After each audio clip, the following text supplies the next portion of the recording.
പോകുമ്പോ റജുലുൻ ഹദറഹാ ബിഇൻസാത്തിൻ, ഇമാം മിമ്പറിൽ കയറി കഴിഞ്ഞാൽ പിന്നെ മൊബൈൽ ഫോൺ പോലും നോക്കാൻ പാടില്ല.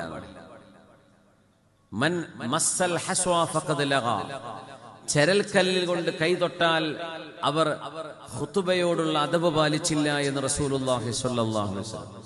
എന്താ ചരൽക്കല്ല് എന്ന് പറയാൻ കാരണം? അന്ന് പള്ളിന്റെ ഉള്ളിൽ ചരൽക്കല്ലാണ്, ടൈലില്ല, കാർപ്പറ്റില്ല, ചരൽക്കല്ലായിരിക്കും. അതുകൊണ്ട് ആ കല്ല് തൊട്ടു വെറുതെ ഇങ്ങനെ മിനിസുണ്ടോ അല്ലേ എന്നൊക്കെ വെറുതെ നോക്കിയായിരിക്കും. അയാൾക്ക് പോലും ഖുതുബയുടെ കൂലി നഷ്ടപ്പെടുമെന്ന് നബിയുനാ റസൂലുള്ളാഹി സ്വല്ലല്ലാഹു അലൈഹി വസല്ലം. അപ്പൊ മൊബൈൽ നോക്കിയാലോ? എന്തായാലും പോകുന്ന ഉറപ്പല്ലേ? പേഴ്സ് എടുത്ത് നോക്കി, അല്ലെങ്കിൽ സീലിംഗ് മൊത്ത ഡിസൈനിങ് നോക്കിയിരിക്കുകയാണ്.